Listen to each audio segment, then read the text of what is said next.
For some reason or another, racism in Argentina has become something of a hot-button topic in English-language social media spaces over the last 5 to 10 years or so. If you were educated on the matter by the average TikTok video or Twitter post, you'd come out thinking that Argentina was a country where all black and brown people were systematically rounded up and executed, which then subsequently imported every single high-ranking member of the Nazi Third Reich, and now everyone in Argentina is a blonde-haired, blue-eyed descendant of a Nazi war criminal. And I love this analogy because after World War II, the Nazis all moved to Argentina. Buenos Aires, right? I don't know if it was Buenos Aires specifically, but yes, Argentina. Yeah.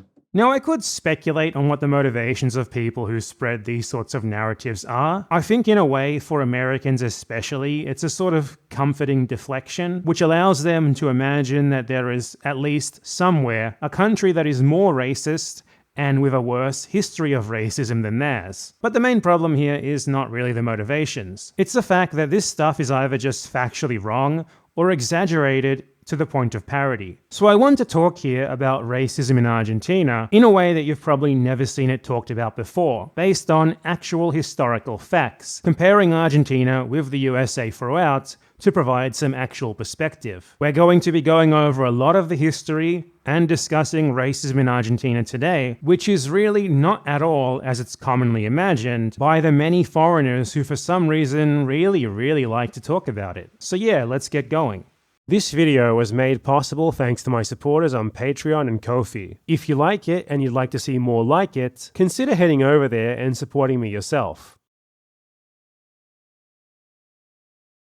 There are two very common myths that are pervasively spread, with little to no evidence ever being provided for them in English language spaces. One of these is the myth that there was some sort of genocide of black people in Argentina, and the other one is this idea that Argentina was a sort of singular Nazi utopia, where like the Third Reich was resurrected in secret, and now everyone in Argentina has a Nazi grandpa. Let's begin with that first one.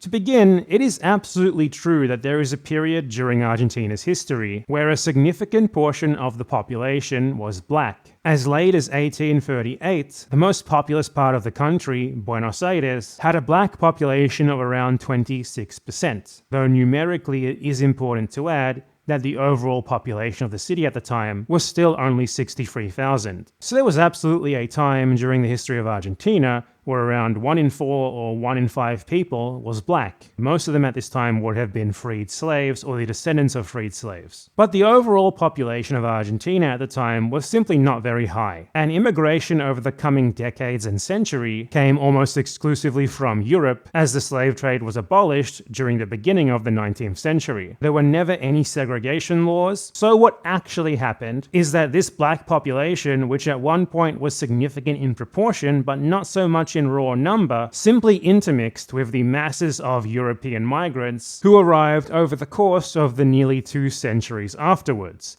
until we get to the point of today, where after many generations of this, visible African features are simply not nearly as common as they once would have been. That is the actual answer for what happened to the black Argentines. In reality, there are still black Argentines today. They just are not proportionately as much of the population as they were, say, 150 years ago. The reason why, in comparison, the black population in the USA is so prominent today is, for one, because numerically there were way more of them. Because, the USA literally forcibly bred them to be slaves. So in 1850, when Argentina's total population was just then approaching 1 million, with perhaps at most a couple 100,000 of that number being black, the black population of the USA alone was already 4 million, most of them still enslaved. And for two, it's because of racial segregation. Argentina never had segregation laws like the USA did, and the masses of migrants arriving from Europe in the second half of the 19th century were able to freely mingle with the black population as they pleased. Meanwhile, in the USA, until at least the 1960s and 70s, a black person who married a white person was still at serious risk of being murdered for it. This segregation resulted in a unique black identity and culture forming and enduring until the present day, as black people were literally forced into forming their own segregated communities out of necessity. To be clear, this is not a good thing. And I'm not saying that it's not a good thing because Black American culture is bad or anything. Actually, the truth is the opposite. Without Black American culture, the USA would probably be the most boring country in the whole world. Black Americans are by far the most disproportionately culturally influential group of people relative to population in the world. Rather, the bad part of it is that this only happened due to segregation being forced upon them by white people. And Americans looking at Argentina from the outside don't really seem to get that. They're thinking of, well, we have a strong, specifically black culture, and they don't. It must be because they killed them all or something. But the opposite is true.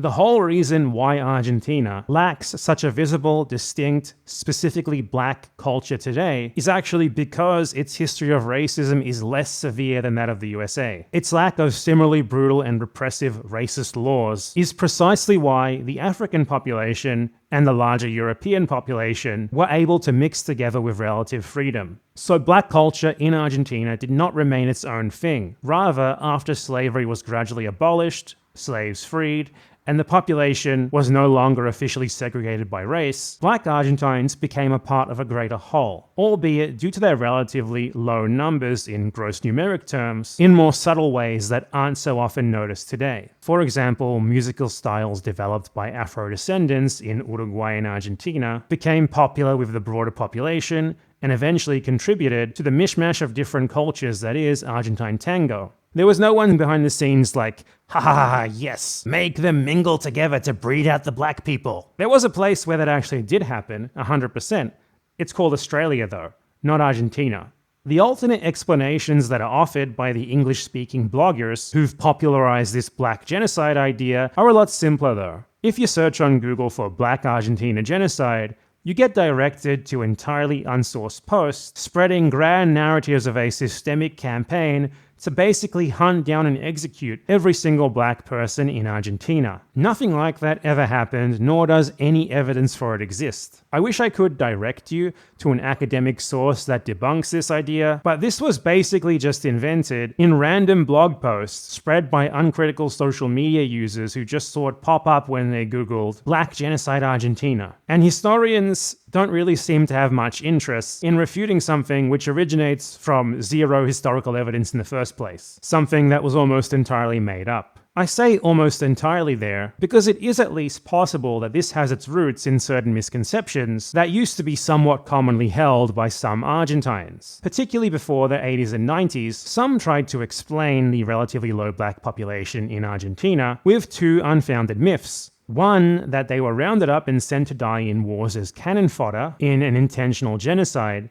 and two, that diseases were spread in their neighborhoods in a similar effort to genocide them. Basically, what happened is that people asked themselves the question of, what happened to all the black people? And rather than landing on the kind of obvious conclusion of mass migration plus no segregation, they made that stuff up to explain it. In the 1980s, the historian George Reed Andrews was the first researcher to finally seriously look into these two ideas, and he found that there was simply no evidence for either of them, and that, in fact, the evidence seems to contradict them. The Argentine military was very quickly integrated after independence, more than 100 years before the US military was desegregated, mind you. So white and black soldiers mostly fought in the same units, a practice which would have been quite counterproductive to using black soldiers as cannon fodder. And if anything, white soldiers in the military tended to have higher death rates than black ones. And the evidence indicates that black people actually died less in epidemics than their proportionate share of the population.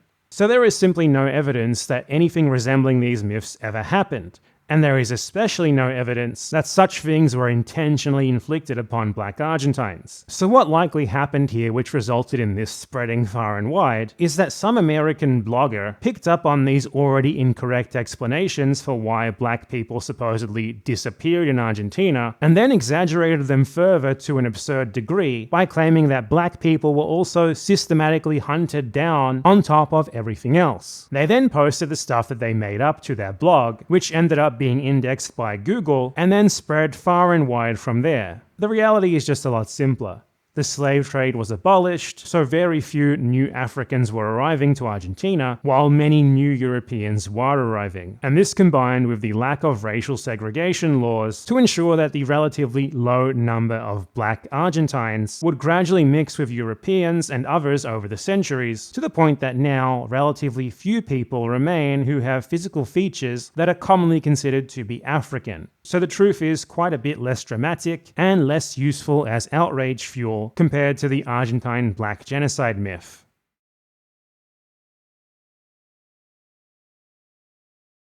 The second common myth, which isn't so much of a myth as it is a huge exaggeration, is that of Argentina being like this really special destination for Nazis post-World War II, where they sort of went to revive the Fourth Reich or whatever. And this idea, I think, is best described as a simple deflection, mostly coming from people from the USA, who focus so disproportionately on Argentina in this way, rather than their own country, in order to deflect from and ignore their own country's significantly worse history with Nazi immigrants and much broader collaboration with them worldwide in the post-World War II era. The root of this myth can actually be found in a very intentional propaganda campaign by the USA in the 1940s, which started before World War II was even over. The US ambassador to Argentina literally wrote a book in which he alleged that Juan Domingo Perón, who was an electoral candidate in Argentina at the time, was at the head of a Nazi plot to revive the Third Reich in Argentina, and that if he ended up winning the election, then basically like Adolf Hitler and all the Nazi higher-ups would go to Argentina and secretly form the Fourth Reich there. And ironically, this actually backfired incredibly, because the fact that the Americans were attacking Perón only made him more popular, as the voter base was very averse to foreign interference in their country. Perón even started saying that the election was not a choice between him and his opponent, but rather a choice between him and the American ambassador. Basically, this was a colossal backfire for American foreign policy at the time. Now, if you might expect, if you know anything at all about the USA's history of foreign interference, this was a narrative concocted for the sake of attempting to delegitimize an electoral candidate whose policies they simply were against. Perón was an economic nationalist who promised to improve workers' rights and curtail foreign control in the Argentine economy, and those things simply didn't mesh very well with the USA's interest in the country. Thus, this smear campaign was born. And while it did backfire spectacularly at the time, it nonetheless remained in the public consciousness in the USA as an enduring myth ever since. In actual reality, there was one place that was the prime Nazi haven post-World War II, and it wasn't Argentina. It wasn't even the USA. It was Germany itself. The idea that there was some sort of mass and incredibly successful denazification in post-World War II Germany is really a total myth. Denazification was carried out very half-heartedly, and only the very worst Nazi criminals were ever really punished. Countless prominent Nazis still managed to find their way into influential positions in the post-war German government and public service, and even into important international institutions and alliances, like the European/American military alliance, NATO. No other country can even come close to the amount of Nazis who were basically rehabilitated with their crimes totally unaddressed, their ideologies unchanged and unexamined, than post-World War II West Germany, and to a lesser extent, East Germany. And it is absolutely criminal that in these discussions, Germany has gotten off so lightly given this. Like when we talk about where the Nazis went after World War II, Germany barely even factors in, right? People talk about like Argentina first and foremost, and maybe the USA, and maybe the USSR, and that's kind of it. It's to the point that I've even seen some Germans themselves pointing to Argentina as like the special Nazi haven, as if their own great-grandfather or grandfather wasn't a Nazi himself, and as if their own country isn't literally the Nazi country. It's very audacious. The second biggest haven for post-World War II Nazis was ironically the country from which this myth originates, the USA. Primarily through Operation Paperclip, but also through other means, the USA recruited prominent Nazis who they believed had expertise that they could make use of. This ranged from rather inoffensive scientists who weren't very political, to outright Nazi ideologues and war criminals, who they recruited quite specifically for their expertise at doing such crimes. A particularly egregious example of this was the USA recruiting the Nazi mass murderer Klaus Barbie, a former SS officer, after the war, Barbie was responsible for personally torturing and executing Jewish and resistance prisoners in France during World War II. He also ordered the deportation of more than 10,000 Jews and resistance fighters to death camps. The USA employed him, helped him to escape from Europe to Bolivia, and then at their direction, he aided the US-backed and installed military dictatorships prevalent throughout the region at the time.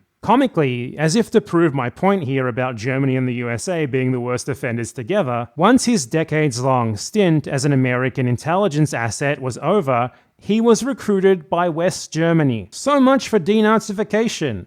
The USA was a pretty obvious and natural destination for Nazis, given the fact that at the end of World War II, the country was still very much dominated by racial hatred, and it was still literally written into law, which would still go totally unaddressed for decades afterwards. World War II had also turned the USA into the world's most dominant global empire, thus making it capable of offering all of the greatest Nazis the most incentive to move there. So to imagine that a comparatively way less powerful country like Argentina, without any sort of clear racial ideology like that the USA had at the time, would have been a more attractive location for skilled Nazi refugees looking to help out another country's government in exchange for it looking the other way regarding their crimes, is wishful thinking at best. And I think the implausibility and the leaps of logic that are required to arrive at this conclusion that Argentina was like the greatest Nazi haven and not the USA, no, really demonstrates just why this idea of the Nazi Argentina endures so much in the imaginations of Americans in particular. As I've been saying throughout,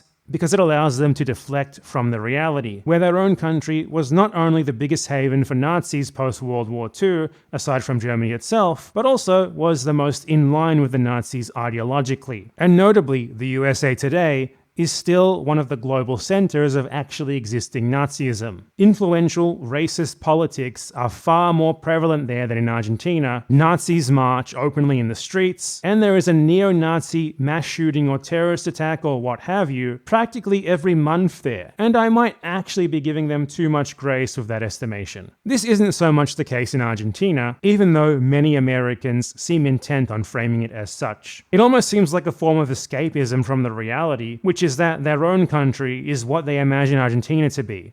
The third biggest destination for post-World War II Nazis was the USSR. Like the USA and many other countries, the USSR was willing to overlook Nazi affiliations and potential crimes committed by Nazis, especially scientists, if they believed that they could be put to work for them. While the USSR recruited lower numbers of Nazis than the USA, it was still nonetheless a significant number. But the situation was still somewhat different, as the Nazis working for the USSR were under much stricter controls than elsewhere, where they were basically allowed to roam free and just live however they wanted. And very few of them were actually allowed to settle in the USSR, as once their work was done, most were simply deported to East Germany.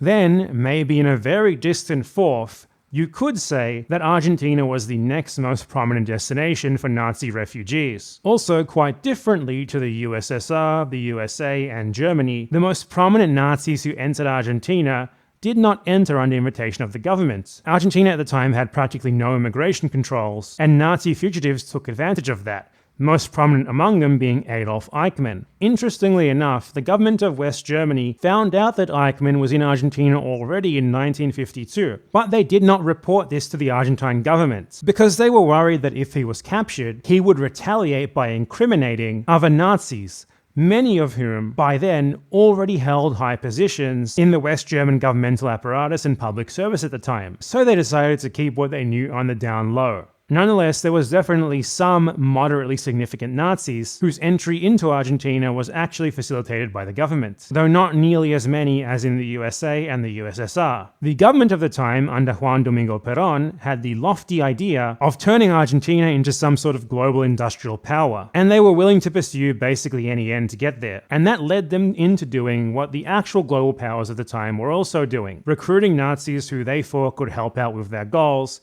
to relatively little success comparatively though. Argentina largely failed in deriving any real long-lasting benefits from the former Nazis they recruited, as they basically only could get the scraps. Why would you go to Argentina when you could go to like the USA or the UK? Countries that could pay you a lot more and that had way more developed scientific and engineering fields. So while the USA, for example, was able to recruit Nazi scientists who were so significant that they became a crucial part of NASA, Argentina got the second or third-rate Nazis that no one else wanted. The most prominent Nazi who ended up in the employ of the Argentine government was probably the aerospace engineer Kurt Tank, who was the lead designer on many Nazi aircraft. But Tank only went to Argentina as a last resort after he was first rejected by the USSR, UK, and even China. Another prominent Nazi who went to Argentina was Ronald Richter, a nuclear physicist who, get this, ended up being a total fraud who scammed the Argentine government for millions of dollars by selling them the idea that he could create a fusion power device that would harness unlimited energy.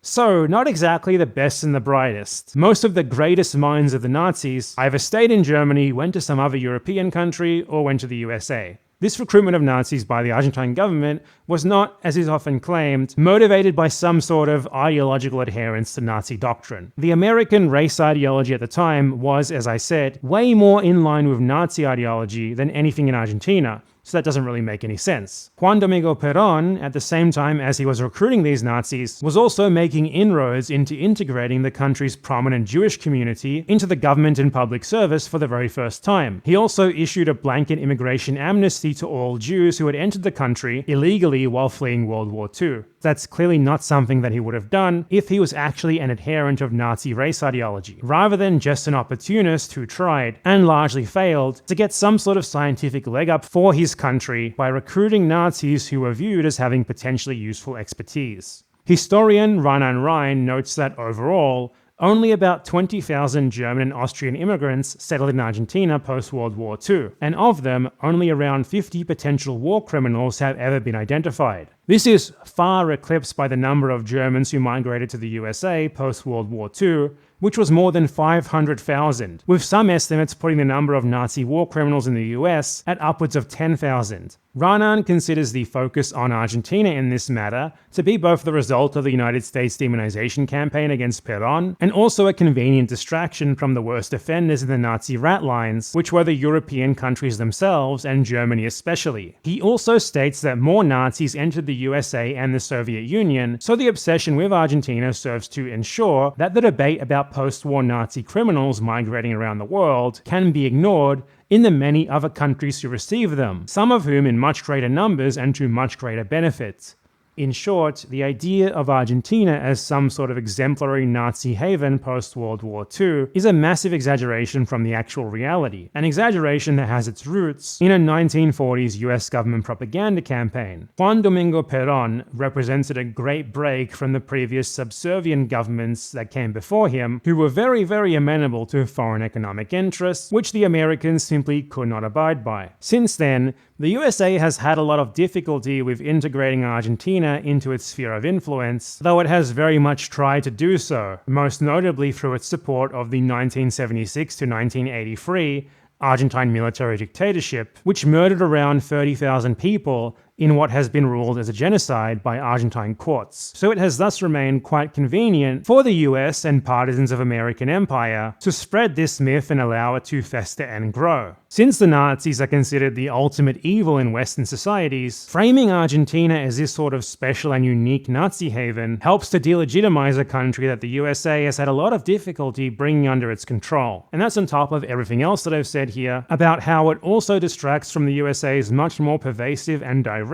harboring of Nazi fugitives post-war, as well as to distract from its own racial ideology and its own much darker history of racism, which is not only far more similar to Nazism than anything that has ever come out of Argentina, but which quite directly ended up inspiring Nazism. This American spread idea of the Nazi Argentina is especially kind of weird, given that the Argentine government that was by far the closest ideologically to the Nazis, which carried out atrocities that in some cases were similar to those carried out by the Nazis, which was quite openly and proudly anti-Semitic on top of all of that, was the aforementioned US-backed dictatorship. It was only ever through American patronage and support that such a government could ever have been installed in Argentina and could ever have carried out the crimes that it did. And that honestly makes it kind of disgusting, the way that Americans focus so much on this Nazi Argentina myth when there's that just sitting there, this elephant in the room, that the USA actually supported mass killings in Argentina, real mass killings that actually verifiably did happen, of thousands of Jews no less. Not to mention as well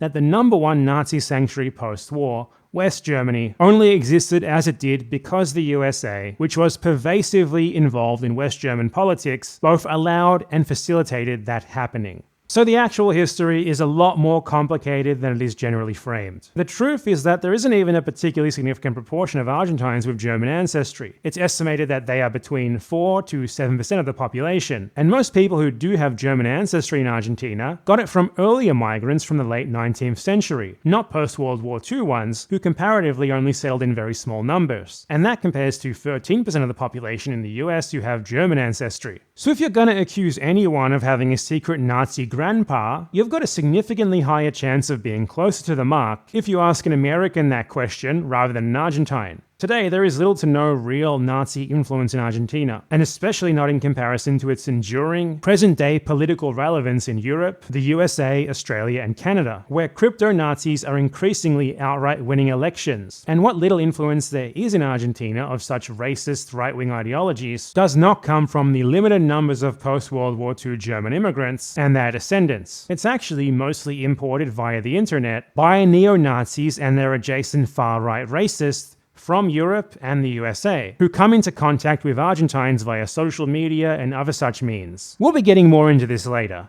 As if on cue, while I was making this video, a news story started doing the rounds. The headline reads, "Crates full of Nazi documents found in Argentine court's basement." This was immediately picked up on by ignorant English speakers, most of whom are American, of course. It affirmed their pre-existing, never investigated, picked up from media osmosis idea that Argentina was the Nazi haven, so yeah, that's all they needed. But if you actually read the article, you'll find that the real story paints precisely the opposite picture. These documents were propaganda material that the German embassy tried to smuggle into Argentina in 1941. The government at the time intercepted the shipment and seized the documents, specifically because they did not want the Nazis to spread such propaganda in Argentina. Pending judicial review, they were stored in the basement of the Supreme Court. However, the Nazis were defeated in 1945, so the case was dropped, and the documents were left there forgotten. But it's a lot easier to just read a funny headline that affirms the ignorant and damaging lies that you already believe, to accuse a country you know absolutely nothing about, which,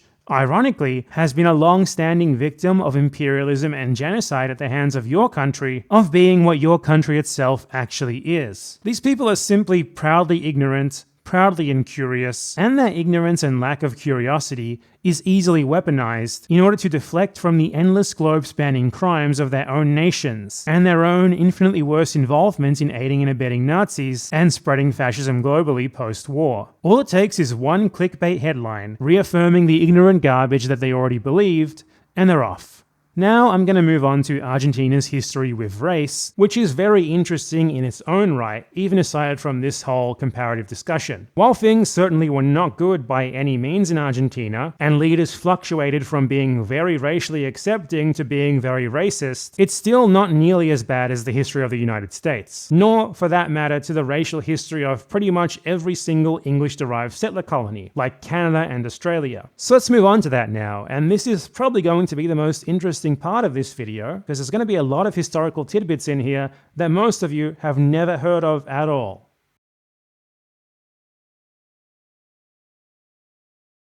This part of the video is going to be presented as a slideshow sort of presentation, with voiceover but no video of me speaking. The history of racism in Argentina is a lot more dynamic than that of the British-derived settler colonies like Australia and the USA, where racial supremacy was outright written into law, and there was a wide social consensus, including among the average person, that enforcing white supremacy was good and just. This is largely a side effect of the differences between the British and Spanish approaches to settler colonialism. British colonialism fostered settler colonies that Brits or other Europeans could migrate to. They then profited off this by taxing these colonists and monopolizing trade with them. The colonies were sold to settlers as new, untamed frontiers, where, unlike Europe, there was plenty of uninhabited land ready to be claimed by anyone. Obviously, this was not actually the case, as people already lived there, yet the settlers expected land all the same. So these indigenous people, due to their competing claims to the land that the settlers coveted for themselves, were considered a barrier to the settlers' desire for land. And shock, horror, the indigenous people didn't simply go quietly when these Europeans tried to take it from them. They rather fought back and defended it. So settler society, which grew rapidly over time with masses of newly arrived Europeans, responded to this by developing racist, exclusionary ideologies, which explained the retaliation of their victims by positing that indigenous people were innately barbaric savages, unworthy of their lands and too inferior to even have any place in the new society that was attempting to replace theirs, not even as the lowest type of worker. Spanish colonialism went a different way. Not because the Spanish were more moral or anything, they obviously were not, and I've made a video where I talk about the brutality of Spanish colonialism at length. Rather, it's just that their approach to exploiting their colonies was different to that of the British, as they controlled and administered them much more directly, rather than allowing them to be a more autonomous population of settlers under their dominion. Settling in the Spanish colonies was highly limited and controlled. It required permission from the crown, permission that was usually only given to people they deemed necessary. There was no relatively open migration of settlers, no promises of fertile lands ripe for the taking by anyone. Nothing of the sort. This system meant that there were far fewer European settlers than in the British colonies, which made it a lot more difficult to justify the total exclusion of indigenous people from the new society. Without begrudgingly including the indigenous people, or some other solution, they would never remotely have enough workers, and there were far too few Europeans for it to be possible for them to enforce outright and openly declared slavery on such a large population of indigenous people all across an entire continent. So these differing approaches to extracting economic value from their colonies resulted in different situations. The British-derived settler colonies, with their much larger European settler populations, ended up with completely exclusionary, white supremacist ideologies. Non-white people were considered to have absolutely no place in society whatsoever, except as slaves. Thus, the workforce ended up being comprised almost entirely of European settlers themselves, supplemented for a long time by millions of African slaves who were forced to do much of the less desirable work, like backbreaking farm labor. This African slave labor was preferred over indigenous labor, in large part because the Africans were not viewed as having a competing claim to the land that could pose a threat to settler society. So almost all indigenous people were instead systematically mass murdered or confined to so-called reservations with the goal of eventual erasure of their societies. On the other hand,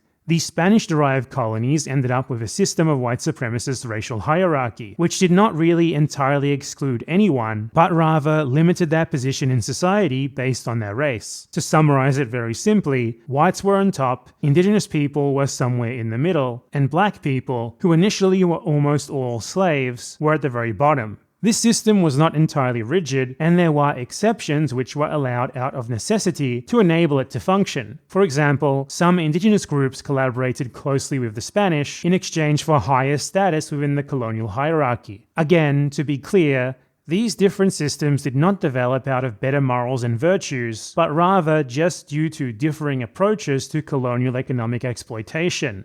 So how is this relevant to the history of racism in Argentina? Well, because this resulted in an extremely different situation, with extremely different demographics, and thus an extremely different independence movement to that of the USA. The US independence movement was that of a white supremacist settler colony that was, with shockingly little dissent, committed to maintaining its racist system post-independence. Not just that, but also even to expanding this system across the entire width of the continent at the expense of even more indigenous peoples. And indigenous and black people in North America knew this, which is why far more of them fought on the British side in the American War of Independence. The settlers were the ones who were way more directly genociding them and enslaving them, so to them, the British Empire was the clear lesser evil for them. For them, American independence only meant that things would get even worse, and things very much did right afterwards. But in the Spanish colonies, the opposite was true. There, the independence movements were overwhelmingly committed to abolishing the Spanish colonial system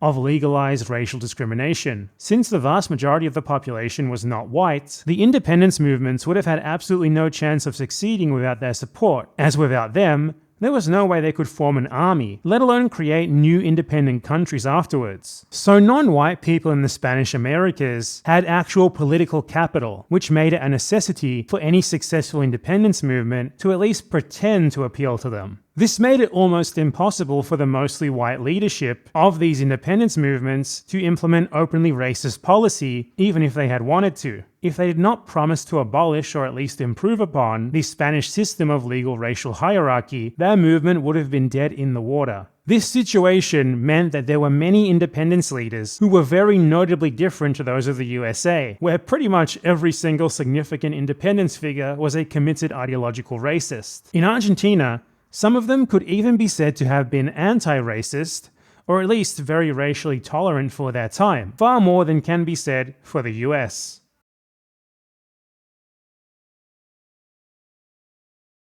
The most prominent leader of the Argentine independence movement, who is also usually credited as the leader of Peruvian independence and as one of the main leaders of Chilean independence, was José de San Martín. He's kind of like Argentina and Peru's George Washington figure. San Martín was a descendant of the Spanish colonial administrator class. This gave him the privilege of being able to go to Spain to be educated and undertake military training. He also fought in the Spanish military against Napoleon's armies, gaining experience there. He was inspired by all of the new political ideas that he learned about in Europe, so when he returned to South America, he immediately offered his services to the burgeoning independence movement, and he very quickly rose through the ranks to become its main military leader. San Martín was quite anti-racist for a rich white guy of his time. One of his most famous quotes is a rant against rich whites who had refused to allow him to conscript their family members into the independentist army. The rich and the landowners refuse to fight. They don't want to send their sons to battle. They tell me that in their place, they'll send me free slaves for each son instead, just so that they don't have to pay the fine. They say that it's all the same to them, whether we keep being a colony or not, while their sons stay home, fat and comfortable. One day, it will be known that this country was freed by the poor, by the sons of the poor, by our Indians and by our blacks, who will never go back to being slaves. And this is pretty indicative of how he conducted himself in general. His most famous military endeavor, for example, was the crossing of the Andes Mountains to liberate Chile from royalist troops. This was carried out with an army that is estimated to have been around 40 to 50% black, with the rest of its troops being mostly indigenous and mixed race. An army composition reflective of the demographics of Argentina at the time. San Martín also made a point of promoting non-white soldiers to ranks that they were prohibited from holding in the Spanish military, including allowing them to be officers. He once also stated that he considered black infantrymen to be better soldiers than whites. San Martín was also respectful of indigenous independence and land ownership in a way that the North Americans definitely were not. Whenever his army had to cross indigenous land, he would request permission from local indigenous leaders to do so, treating them like equal, independent sovereign nations. A direct witness to one of these meetings said that San Martín, when asking the Pehuenche people for permission to pass through their land to cross the Andes and attack the Spanish in Chile, said, "I've brought you all here today because I need to inform you that the Spaniards plan to cross over from Chile and kill all Indians they come across and steal your land. Because of this, and given that I myself am also an Indian, I am going to defeat the Spaniards who have robbed you of the lands of your ancestors. I need to cross the Andes with my army and our cannons." There is some speculation as to what exactly he meant by "I am also an Indian," whether he meant that he himself was mixed race, or he just meant to show metaphoric solidarity with them. But whatever the intended meaning, the Pehuenche people were convinced by the speech, as they gave him that permission to pass, donated livestock to his army, and also offered their help in battle if needed. However, the South American independence movement was not united in its political thought. It was a mishmash of influential military leaders and powerful elites spanning an entire continent, all vying for their own interests, looking out for themselves and their own regions mainly, and hoping to come out on top once the Spanish were kicked out. So some regions had leaders who were more racist than others, and there were different competing visions for the future. Nonetheless, most of the provinces under control of the independentists, which would later become part of Argentina, decreed the gradual abolition of slavery in the 1810s by banning the slave trade and declaring that anyone born to a slave from that date onwards would be free. This was not the true abolition of slavery, but it at least gave the system an expiration date.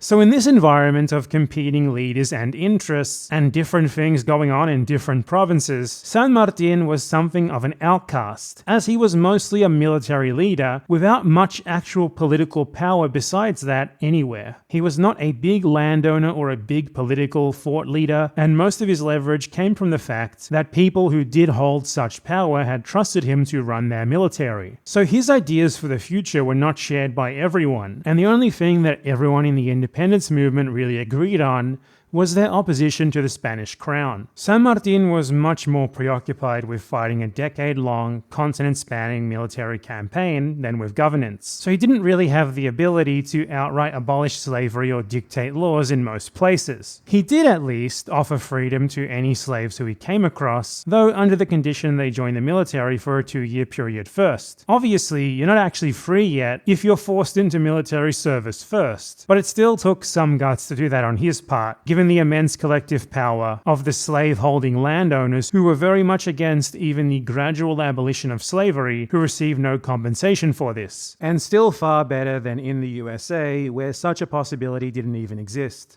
The one time that San Martin did exercise governmental power was not in Argentina, however. It was in the city of Lima, Peru, which was under his mandate from 1821 to 1823. This can give us a limited idea of what he might have done if he had ended up as a political leader rather than mostly a military one. While he was primarily concerned with the military campaign against the Spanish, which would not end until 1824, he still passed laws in Peru, which fundamentally altered the previous racist norms of the Spanish colonial system. He declared equality before the law, removing racial distinctions entirely, and immediately abolished all remnants of the Spanish labor conscription system against indigenous people. He erred on the outright abolition of full-on slavery, though, instead decreeing that all children from then on would be born free, and that any slaves who stepped foot into Peruvian territory from elsewhere would automatically be freed. His simple declaration of racial equality before the law, without organizing any compensation or restitution to go along with it, would be something of a problem later on, as these new laws were inherited by the governments who took power after his brief rule, and they used the lack of on-paper race-based discrimination as an excuse to ignore the still terrible situation of indigenous people. The excuse went that according to the law, they were technically already equal,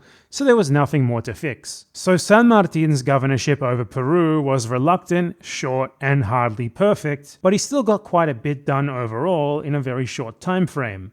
Taken as a whole, everything that we know about his views and actions regarding race indicates that he was a lot better than the vast majority of other white leaders of his time, probably all of them really, and he clearly had an inclusive racial vision for the future of the Latin American continent, in stark contrast to the completely exclusive, genocidal white supremacist ideology of the North Americans. He also envisioned a completely united South American continent, with no distinction between the countries that comprise it today, with no slavery, and equal rights for all, and perhaps even, given what we know about his dealings with the still independent indigenous peoples of his day, respect for indigenous self-determination. I actually went looking for even just an offhanded racist quote from San Martin, and I couldn't find one. So for a white leader of his time period, the fact that it seems pretty hard to even find him saying anything racist is pretty surprising and welcome. If anything, the totality of his comments and actions suggests the exact opposite, that he was quite anti-racist, which puts him far above most other leaders of his time. His views are well summarized by the fact that he once referred to indigenous people as our countrymen,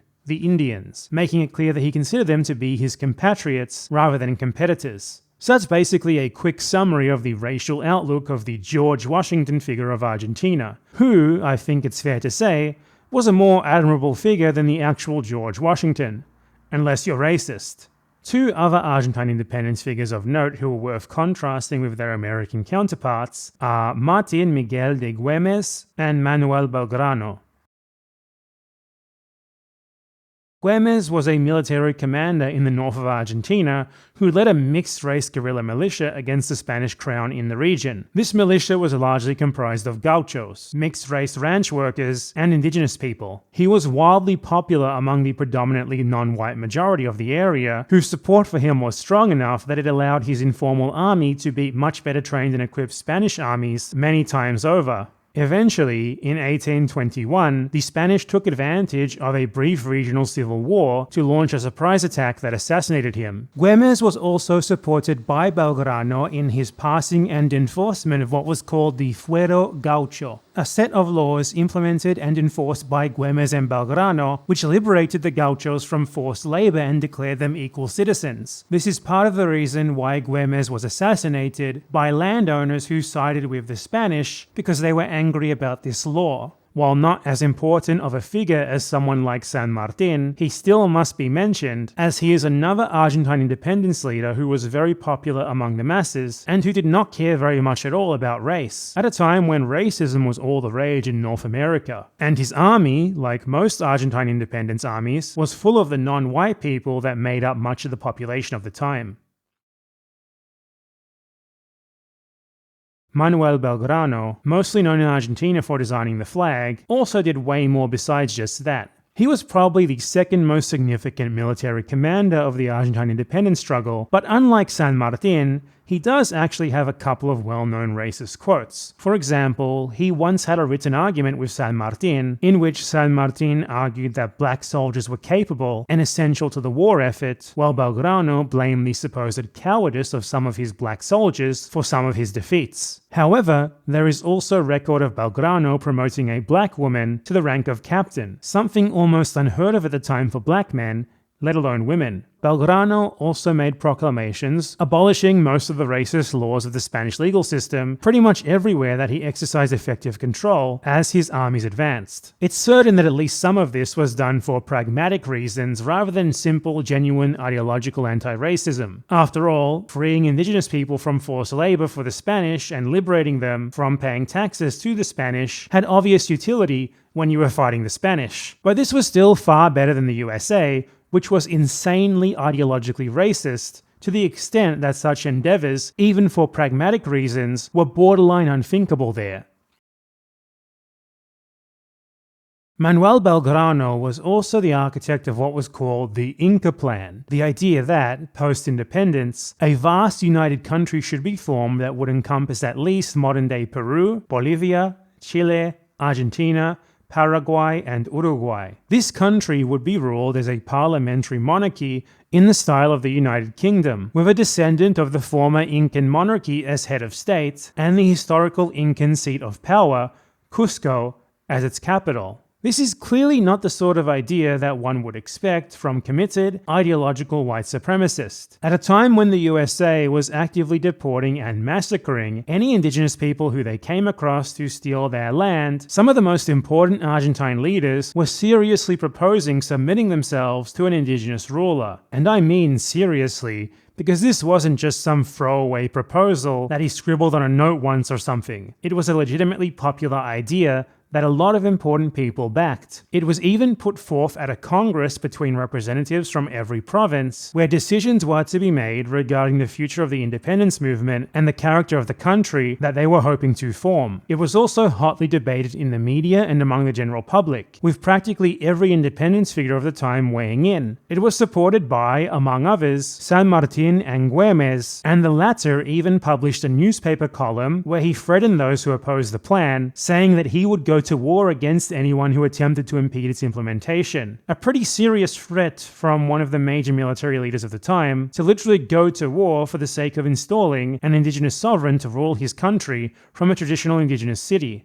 Their reason for supporting this plan was more complicated, of course, than them just being awesome people who were anti-racist and who wanted equality for everyone. San Martin and Belgrano were in agreement that such a massive country, like the one that they were hoping to form, would only remain united under a strong, centralized leadership, and they believed that a monarch to act as a uniting figure was needed for such an endeavor. They also hoped that the gesture of reinstituting an indigenous monarchy would draw broad support from the massive indigenous and mixed-race population for the new nation, and signal to them that it was to be a departure from the exploitation they suffered under Spanish rule, and also helped to make voluntarily joining this new nation more appealing to the still independent indigenous peoples that remained. It was also a way of signaling to Europe that South America meant business, as having their own monarch would be a symbol of their ambitions to deal with Europe on an equal footing, and it would help South America to appeal to them more as a trading destination, as it was thought that they would prefer to deal with one strong central government, rather than the chaotic situation where there were many dozens of individual regions, all with their own separate governments and power struggles, which is how things had been since the independence struggle began. The point is, though, if they had been committed ideological racists, like the leaders and the society of the British-derived settler colonies, this is something that they never would have entertained, not even for pragmatic reasons. But they very much entertained it, and they did so very seriously. Now, I am unfortunately not living under the rule of a benevolent philosopher king, Incan emperor, reigning over me from the glorious capital Cusco over the one single unified nation of Ecuador, Peru, Bolivia, Paraguay, Chile, Argentina, Uruguay. So clearly, this plan was never implemented. So what happened? Well, elites from the extremely powerful province of Buenos Aires wanted to make sure that they themselves would be the capital of any future state, so they were thus completely against being ruled from Cusco. So they did everything that they could to delay further official discussion on the proposal until it was no longer practical, and this strategy worked. Its main proponents, Belgrano and Guemes, died before the South American Wars of Independence were over, and San Martin, whose support would have been crucial for the success of the proposal, exiled himself to Europe in 1824 under suspicious circumstances following a secret meeting with his Venezuelan counterpart, Simón Bolívar. So the Inca Plan was basically defeated by attrition, as all of its most important backers were out of the picture within a decade of its conception.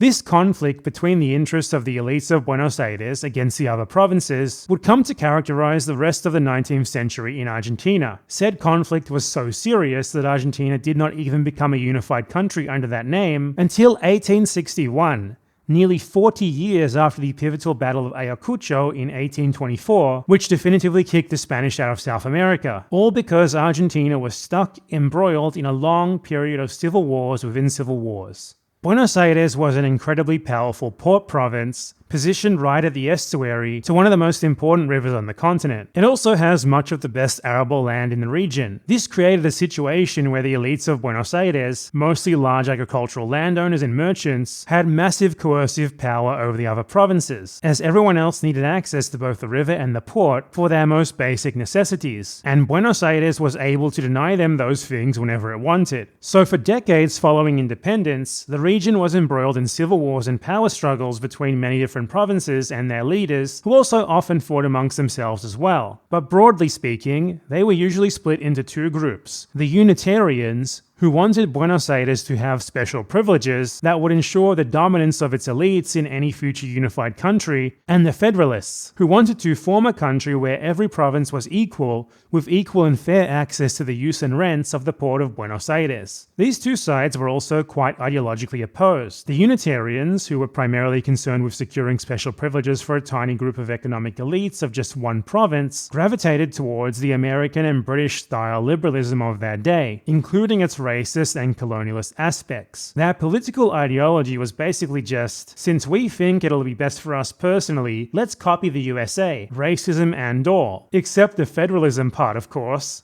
The Federalists, on the other hand, sought equality for the provinces, which also made it common for them to be more open to equality in other spheres as well. The economic power of Buenos Aires was immense, and the elites of the other provinces had little chance to match it, even when they were united. So the only way that they had any chance of defeating Buenos Aires was by appealing more to normal people, and using their support to overwhelm Buenos Aires with sheer numbers. Thus, they were also typically less racist out of necessity. So the Unitarians quickly came to mostly favor mass white European migration for explicitly ideological racist reasons, and they were repulsed by the way that the Federalists often pulled their support from all parts of society, while the Federalists themselves were not really concerned with the racial makeup of the future country.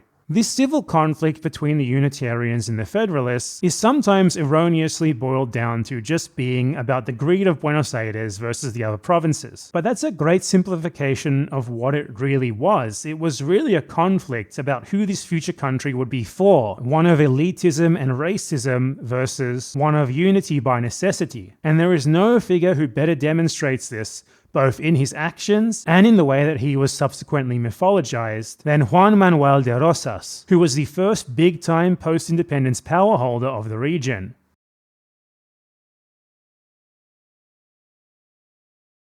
Rosas was handed power in Buenos Aires in 1829, initially being voted in by the other elites as their representative. He was an extremely rich and powerful landowner from Buenos Aires, so he was originally a Unitarian, as you'd expect. But he was also an extremely power-hungry opportunist, and he had ambitions to rule with an iron fist over all the other elites of Buenos Aires. He recognized that if he was to become the most powerful leader in the province, political maneuvering and scheming in the world of the elite would not be enough. He needed the masses on his side. If they joined him and fought for him willingly, that would give him the manpower and legitimacy to crush the racist Unitarian liberal elites who are his rivals for power. And that's precisely what he did. He became a Federalist, suddenly, opportunistically, and instituted a dictatorship which, for the first time in the history of the region, attempted to gain wide support from the majority of the population, which, naturally, meant appealing to non-white people. He used this support to legitimize and enable his brutal oppression of his political opponents. But you shouldn't shed any tears for most of them, as they were racist liberals who were a whole lot worse than he was.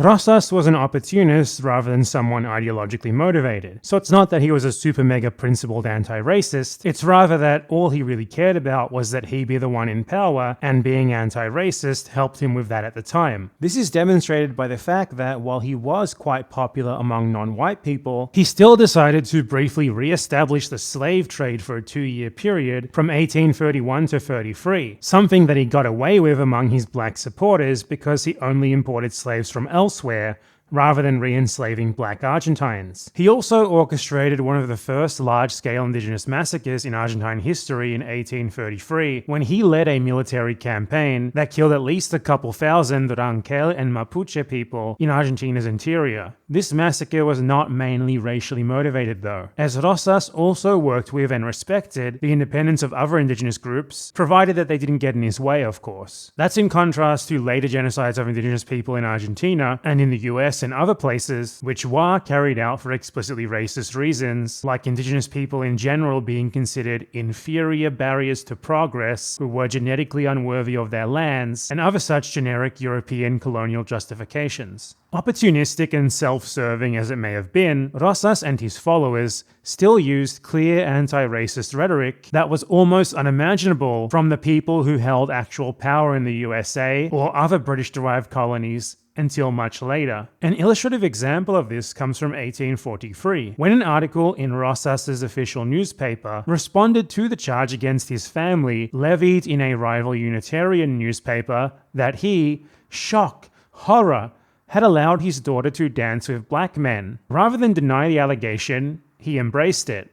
The pardos and the mulattos, mixed-race people, are in no way unworthy. On the contrary, they are needed and considered by General Rosas, just as the morenos and the Africans are, as sons of the fatherland, valiant defenders of liberty who have won fame and glory in 100 battles in which they have maintained our national independence against all foreign domination and against these savage Unitarians, who are themselves unworthy to even rub shoulders with the pardos and morenos. General Rosas so appreciates them that he has no objection to seating them at his table and eating with them, for which the Unitarians have attempted to mock him, reproaching him because his daughter shows no reluctance to dance on certain occasions with the honest and hard-working mulattos, pardos, and morenos.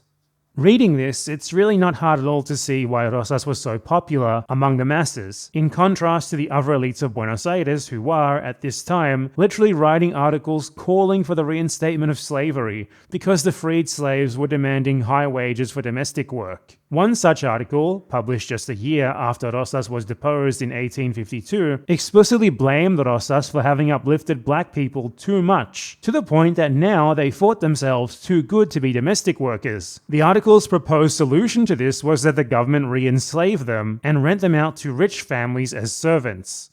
So Rosas ruled Buenos Aires, which naturally made him the most powerful political leader in the land that would later become Argentina for most of the period from 1829 to 1852, and he was largely enabled in doing so by the simple fact that he was happy to embrace the vast majority of the population who his opponents openly disdained. Once he was brought down, he went into exile, which was quite a tragedy for Argentina, as he was then followed by a succession of opponents from the openly racist liberal elite, who then controlled the country with an iron fist for the next 70 to 80 years, and who were dead set on molding Argentina to their ideological whims. It bears mentioning that Argentina was not anything resembling a democracy in this period, as there was no universal suffrage, so only landed elites could vote. This ensured that representatives of the landowning oligarchy would remain in power. As George Reed Andrews explained, while the Unitarians were staunchly Republican in their political principles, they most assuredly were not Democrats. While they believed in free and regular elections, they wanted suffrage closely restricted by stiff property requirements so that only men of the better sort would be permitted to vote and hold office.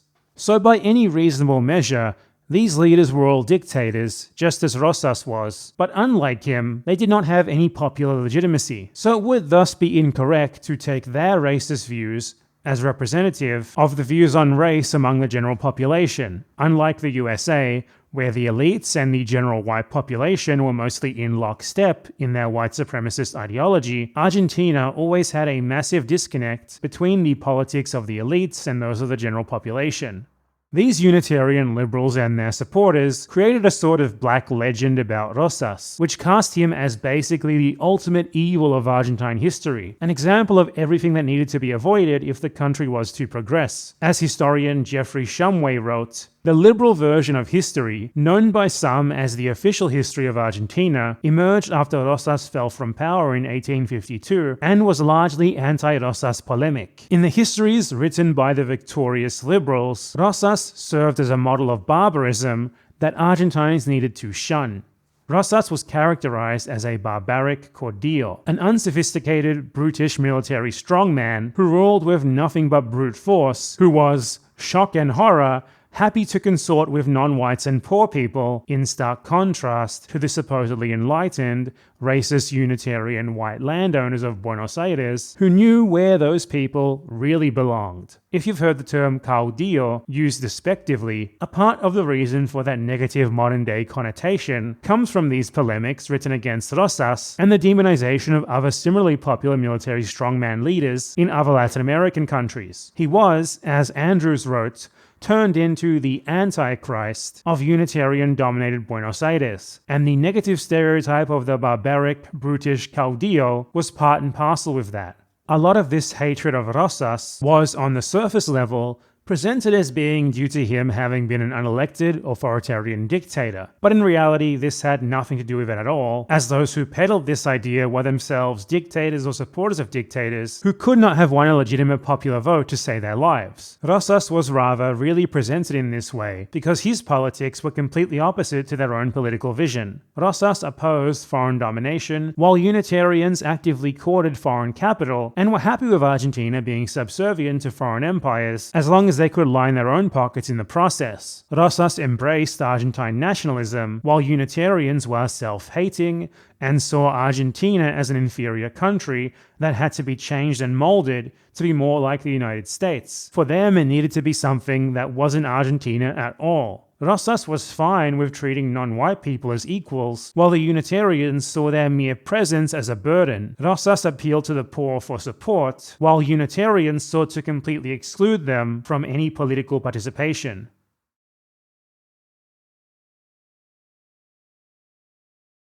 The first of the significant post-Rosas liberal leaders in Argentina was Bartolomé Mitre. Mitre, another wealthy elite of course, was also a historian, and he deserves particular mention for that because it is his historical writings that first crafted the black legend against Rosas, and he also, quite literally, rewrote Argentine history to make it more racist. His historical writings were absurdly influential, and his false version of the history of race in Argentina is still sometimes taken seriously to this very day, as his books were basically the official history of Argentina, taught in schools and everything, up until like the mid-20th century, when historians finally started assessing his work more critically. In Mitre's version of Argentine history, non-white people had an insignificant role, rather than the huge role they actually played, and he made Argentine independence figures more racist intentionally because he wanted to portray them as being more in line with his own racist views. The historian Mare Espasande wrote, "The participation of indigenous people in the fight for independence was erased in the liberal history books written in the 19th and early 20th century." She directly cites Mitre as the prime Argentine example of this. Whenever Mitre found something in the prominent historical Argentine leaders that contradicted the racism that he was trying to normalize, he would hand-wave it away with some excuse he pulled out of his ass. For example, he tried to delegitimize Guemes' clear support for the very much not racist Inca Plan by writing that he was merely a strongman backed by the popular masses. Thus, his clear low intelligence, not allowing him to discern any difference between different forms of governments, led him to blindly back Belgrano's Inca Plan. And when it came time for him to concoct some sort of explanation for San Martin's support for the plan, he baselessly claimed that San Martin had actually just misunderstood it as a plan to install a European monarch, something which the evidence that he was drawing from in the first place clearly shows is not true. Separately, confronted with evidence that San Martin actually had a particular affection for his black troops even over his white ones, Mitre implied that this was not because he actually considered them equals at all, but rather just a practical move by a general who was trying to inspire his men. Which doesn't make any sense, given that San Martin said these sorts of things in private correspondence as well, which his men couldn't see. And regarding San Martin's alliances with indigenous people, Mitre claimed that indigenous people were naturally treacherous, and San Martin knew this, so he was only allying with them because he knew they would betray him, which apparently would be useful to him anyway, because this betrayal would confuse the royalists. Now this doesn't make any sense, but Mitre's worldview simply could not accommodate the idea that a European white man would ever willingly form a legitimate alliance with supposedly barbaric indigenous peoples, so he had to make up this roundabout excuse for an alliance which all of the available evidence makes very clear both sides were legitimately enthusiastic about.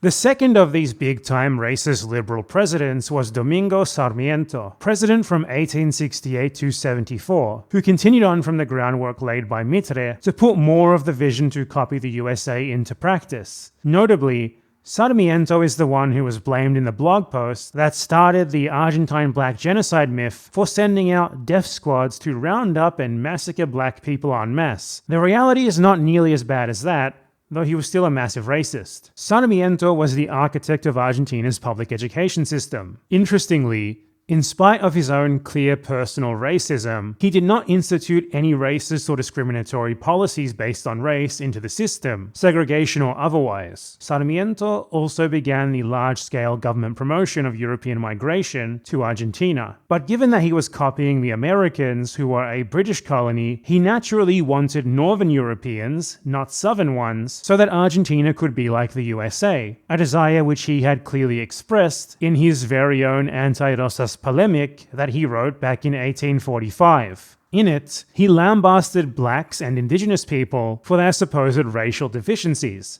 But he continued on to say that Spanish migrants had not proven themselves to be any better, and concluded that, because of this, he preferred Northern European migrants like Germans and Scots. But Argentina failed to attract many Northern Europeans. Instead, as a result of the policies that Sarmiento put into motion, it received an overwhelming number of the very Italian and Spanish migrants that he wanted to avoid. And Sarmiento was not the only one who wanted to avoid them.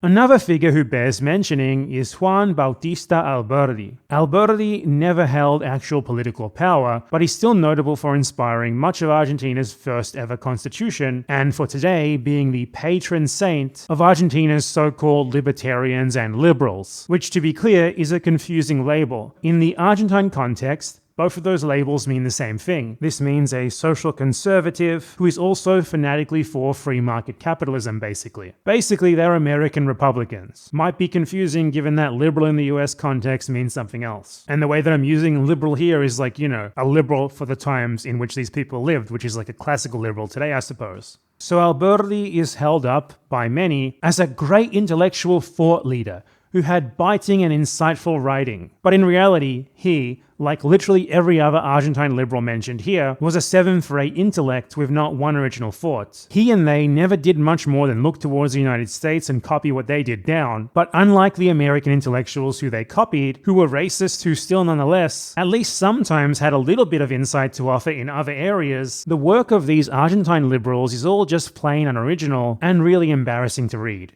For example, Alberdi's supposed masterpiece, called To Govern is to Populate, a polemic that he wrote to advocate for the mass colonization of Argentina, includes this passage about Southern European migrants. There are foreigners, and then there are foreigners. While Europe is the most civilized land in the world, Europe and its many brilliant capitals still have millions more savages than we have here in South America. Everything civilized is European, at least in origin, but not everything European is civilized. So we must be careful not to populate with Europeans who are even more ignorant of hard work and freedom than the indigenous hordes that we have here. And in another biting work of insightful theory, he wrote, "If the population of 6 million Anglo-Americans, with which the United States Republic began, was not grown with immigrants from free and civilized Europe, like England, Germany, Switzerland, Belgium, and Holland, but had instead been populated by Chinese, Asian Indians, Africans, or Ottomans, would it be the same country of free men it is today? There is no land so favored that it can, by its own virtue, turn weeds into wheat." This was painfully unoriginal. It's the exact sort of racism that the Americans had already been doing for going on 200 years at this point, except expressed even less eloquently. It's honestly embarrassing how some of these liberal leaders from the 19th century are held up as great men of history and incredible political theorists by a not insignificant number of Argentines when they didn't have an original bone in their body, especially not when compared to San Martin or even to their hated Rosas. Their thought process was, USA good? USA founded by Brits? USA white supremacist? So we need British immigrants here, and we need to be white supremacist. Ooga booga! And Argentine liberals really haven't changed much since then either. We need to copy the USA is basically their entire ideology. Still. So you can clearly see in those passages the disdain that these 19th century liberals had not just for non-white people, but also for Southern Europeans. It's poetic justice in the end that rather than the supposedly superior Brits they were hoping for, Argentina got precisely the sorts of savage Southern European immigrants who they so hated. And it's all especially ironic given that each and every one of these geniuses was descended from Spaniards themselves.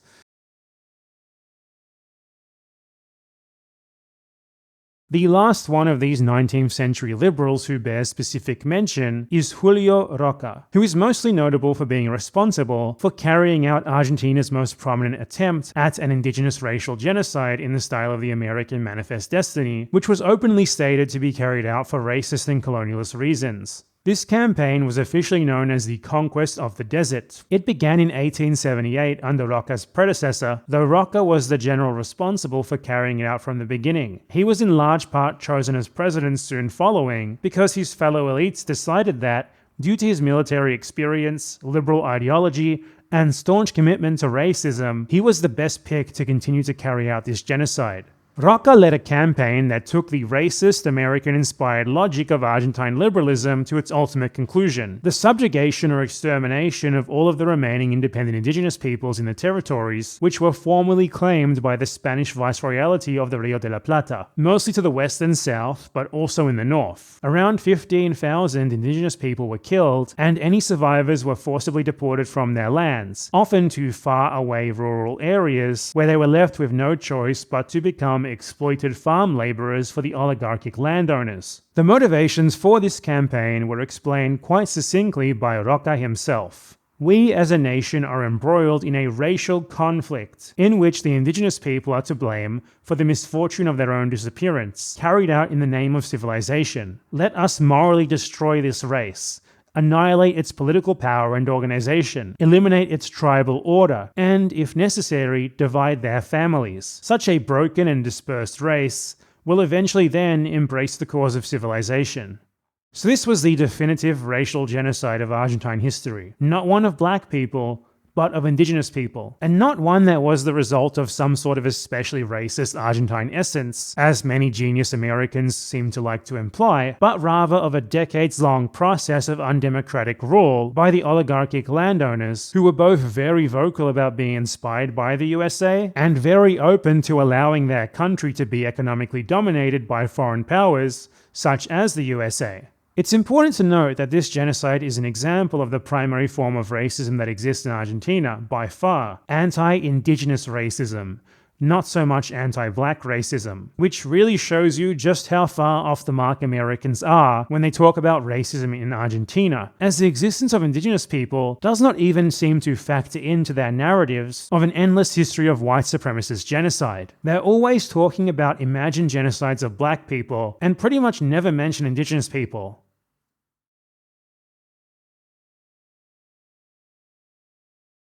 While all of this was happening, Argentina was getting many of the very Italian and Spanish immigrants who these liberals had wanted to avoid, and scarcely few of the supposedly superior Northern Europeans. These immigrants, most of them poor and illiterate, brought with them the popular left-wing European political ideologies of their day, like anarchism and communism, and they didn't really know or care much about the racial hatred that these liberal elites wanted them to feel for non-European people. These millions of migrants, the political ideas they imported, and the pressure that they were able to put on the fraudulent, undemocratic political system, which had dominated Argentina since independence through their sheer force of numbers, led to its downfall in 1912, when universal male suffrage was finally passed, very reluctantly, by the government. So ironically, it was the mass migration of Europeans that the elite had spurred, which actually ended up creating an existential threat to their previous ironclad control of the political system. Then in 1930, a coup carried out under the direction of the traditional oligarchy demolished the progress which had been made by installing a military dictatorship to act on their behalf. After less than 20 years of universal male suffrage, the elite in Argentina already tapped out. They simply could not bear not having absolute control. In the time between this and Roca's genocide, race in Argentina had gone from being a priority issue of the liberal elite to practically being ignored as a political issue. This happened because they failed to predict that a mass influx of poor Europeans would make Argentina's lower class much larger and far more powerful, so class conflict very quickly became their overwhelming primary concern. Their racial ideology was thus quickly forced into the background, always present, but never quite primary the way it was in the USA. Also very different to the USA is the fact that this white supremacist ideology never took much of a hold among the lower classes. At first, this was because much of the lower classes were themselves not white, but once mass European migration started, such ideas were simply never much of a concern for the new immigrants, who mingled freely with the non-white Argentines. This was because Argentina's elites failed to understand that it's very difficult to sell white supremacism to people who are unfamiliar with it when you aren't offering them any benefit in exchange. White supremacism took hold in the USA in large part because it offered white people clear social and economic benefits, like literally giving them indigenous land, and, for a long time, allowing them to own black slaves. But in Argentina, such benefits were not nearly as readily available, and many immigrants even found that they were worse off after migrating than they had been in their previous countries. It's a lot harder to get a random illiterate Italian peasant who's never really been exposed to racist ideas before to arbitrarily hate his neighbor just for having darker skin than him when you're not even giving him any real reason to do so. Hence, as mentioned in the beginning of this video, European immigrants and Argentines of all types mixed together freely, as there was nothing like the sort of broad, society-wide stigma and legal segregation that had existed in the USA for hundreds of years. This also helps to further explain why race fell off the political agenda as an issue, as cultures and peoples mixed together over the course of many decades without much impediment. However, this does not mean that racism was solved or anything, because the indigenous groups mentioned earlier were still around, and since many of them were rural and isolated, they had not been a part of this process of gradual admixture. And in the 1940s, the problems that were faced by them became serious political issues again.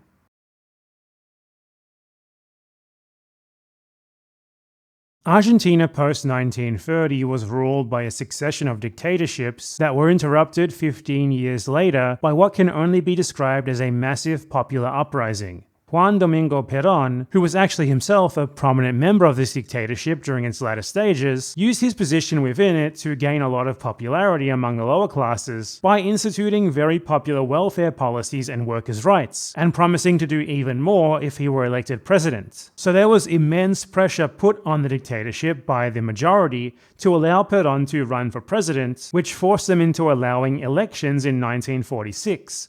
And he won easily. Perón was the first figure in Argentine politics since Rosas to specifically try to appeal to the lower classes, and he gained most of his political power from their support. Once he was elected president, he mostly complied with his word and attempted to transform Argentina from an exporter of primary agricultural products controlled by an elite landowning oligarchy into a modern industrial state with expansive welfare programs and protections for workers' rights. Whether he was successful in doing this or honest in his motivations is not what this video is about, but I do have a long video on Argentine economic history that covers this period if you're interested. What is not up for debate, however, is that his politics did result in measurable material advancements for most Argentines very quickly, including non-white ones.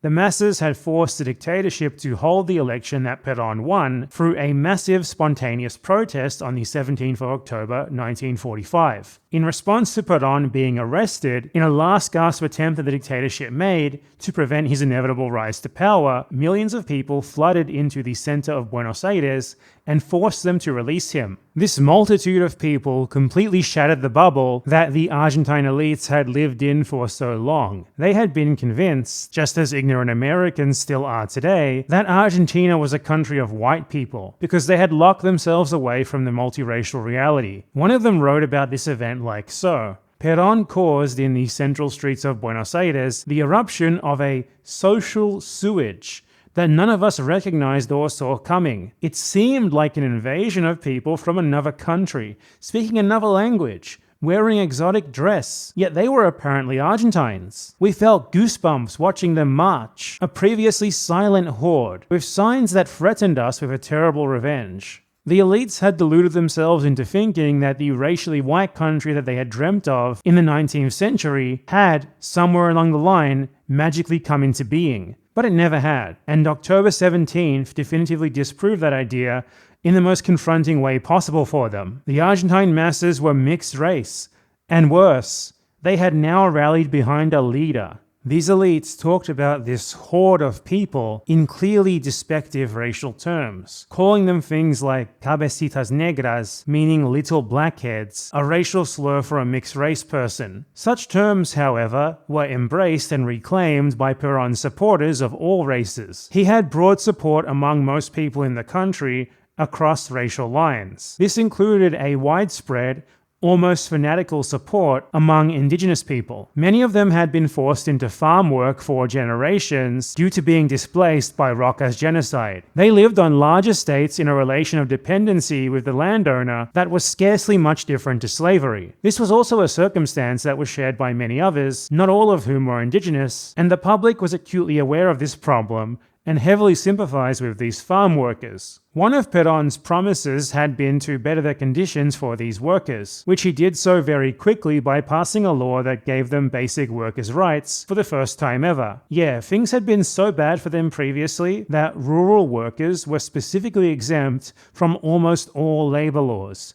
These measures were immensely popular among his base, including among those who did not work on farms themselves, because Perón had run specifically on an anti-oligarchy platform, and the oligarchy in Argentina was the large landowners, whose political power came from their ownership of massive amounts of agricultural land. So helping indigenous people meant helping farm workers, which was a great way of sticking it to the hated oligarchy. This made the indigenous cause of great importance, even to those who were not directly involved. This is what brought the indigenous issue to the forefront of national politics for the first time since the 19th century. But Perón faced a bit of a conundrum. He may have held the presidency, but he was not all-powerful. And perhaps, deep down, his heart was also not as committed to liberating the country's poor as he had made it seem he was. So passing a law to give farm workers basic rights was one thing. It was ludicrous that they didn't have them anyway. He could get away with doing that. But outright appropriating lands from the immensely powerful oligarchic landowners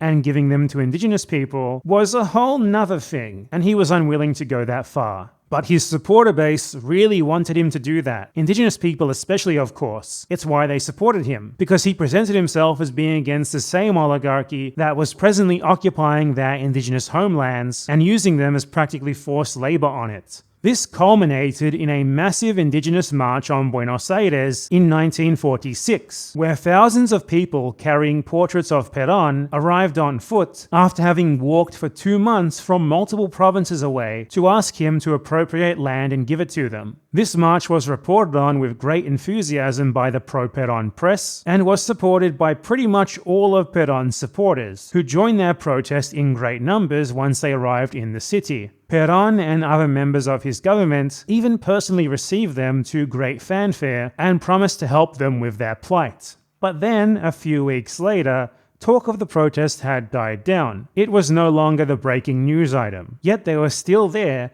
camped out in the city square. So Perón ordered the police and military to quietly and unceremoniously force these indigenous protesters onto trains and deport them back to where they'd come from. He had already been seen to support them initially, and that was all he really cared about. Perón was willing to include indigenous people, but only within the broader frameworks that he had constructed for everyone. And when they stepped out of line with these frameworks, he often dealt with them by force. If indigenous people were being exploited, they would be given better workers' rights. If indigenous people wanted land to work, then they would be given it equally to others. But competing claims to the land on the basis of being indigenous itself, he would not accommodate. The most interesting thing that this can tell us in regards to racism in Argentina is that it's clear from this that the indigenous cause was very widely supported by most regular people at the time, and that's why it was so important to Perón that he be seen as helping them. This is indicative of what I've been talking about throughout the video, the massive disconnect on issues of race between the traditional Argentine elites and regular people. At a time when the average white American was still carrying out lynchings of random black men for sport, the average Argentine clearly had more tolerant views. So while the liberal elites of the 19th century may have really wanted to instill a racist ideology in the Argentine masses, it's clear that they largely failed.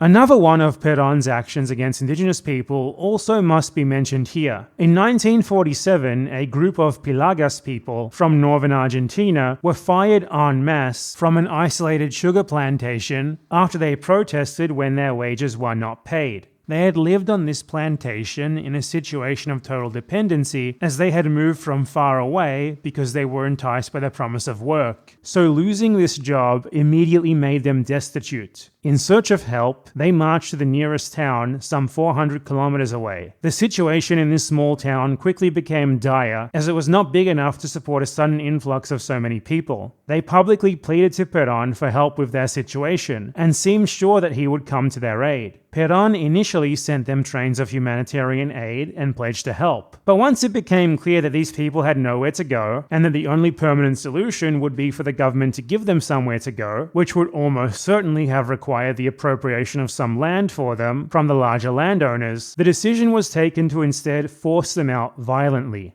On orders from Perón's interior minister, a massacre was carried out by the federal paramilitary police, the Gendarmes, in which around 700 people were killed. Many of the victims were shot down while clinging to portraits and photos of Perón or holding pro-Perón signs in their hands. This massacre was then completely covered up, and the full story did not become widely known for many decades afterwards. Sadly, this massacre today has not been widely reflected on. It has instead been used almost purely as a partisan political weapon, because Peronists nowadays are generally pro-Indigenous rights, and their anti-Indigenous opponents like to bring up this massacre exclusively to frame this support as disingenuous, which is obviously rich coming from them. This has rendered discussion of this event borderline impossible, as modern-day Peronists are reluctant to acknowledge that it happened to avoid giving ammo to their anti-Indigenous opponents, while these opponents who cynically weaponize it against them don't actually care about it at all, and would in fact celebrate wildly if a similar massacre happened again today. For an indication of these sorts of attitudes, in 2022, the then Peronist government awarded a rather insignificant, unused area of government land as a concession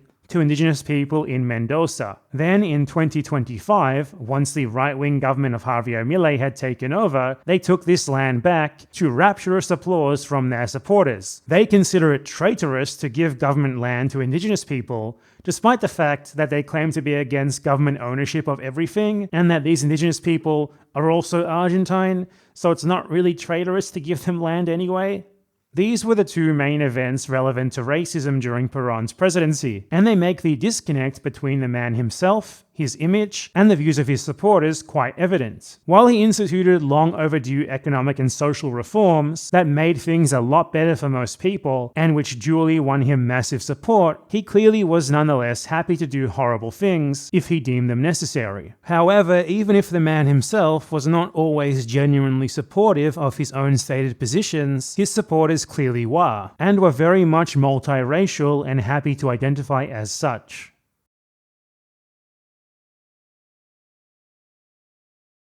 The presidency of Juan Domingo Perón was nonetheless still a massive turning point in Argentine politics. The masses, who had previously been treated as if they barely even existed as a political force, could no longer simply be ignored. This led to many decades of violent repression of any and all politics based around working class support. This began in 1955, when the military literally bombed the city center during rush hour in a coup attempt against Perón, killing hundreds of people. A year later, he was then overthrown in an actually successful coup attempt. This was then followed by a nearly uninterrupted 30-year period of quasi and actual military rule, which included the rule of Argentina's worst ever dictatorship from 1976 to 1983.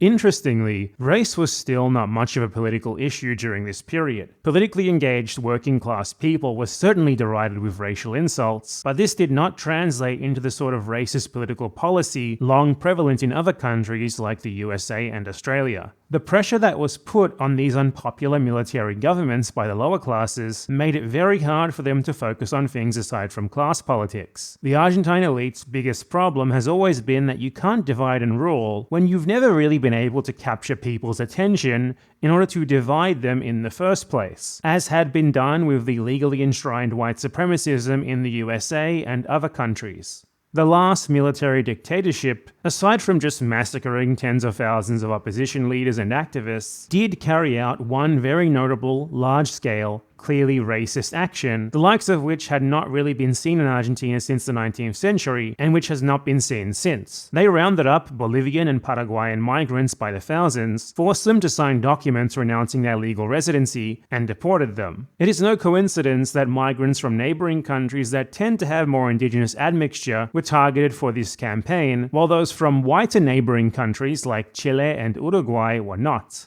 Aside from this and the other mentioned instances that happened beforehand though, race was not really much of a mainstream political issue in the 20th century. There was certainly racism, but this racism was not nearly as pronounced politically as it was in the contemporaneous USA. As a political issue, it was simply a non-starter most of the time. To summarize the history portion of this video, Argentina's history with racism is much more dynamic than it's imagined to be by people from countries with far more unambiguously racist histories. like the USA. There have been important leaders who supported racial equality to the point that some of them even wanted to re-establish an indigenous monarchy to rule over them. And there were also important leaders who were massive racists who genocided indigenous people. However, none of said racist leaders ever managed to instill their racist ideology, nor were they ever able to institute many racist laws. And on top of all of that, almost all of the racists were heavily inspired in their racism by the USA itself. So overall, Argentina has a much less racist history than the USA, as well as other British-derived settler colonies like Australia, Canada, and South Africa, and pretty much all of the former European colonial powers as well. That is not to downplay the very real racism that has existed and does exist in Argentina. It's rather just not as bad as these particularly bad offenders, who bear mentioning specifically because it's people from those very countries who specifically sometimes use Argentina as a punching bag to project their own racism, on the basis that it is supposedly an especially racist country with an exceptionally racist history. Now I want to finally move on to more modern history and to the situation of today.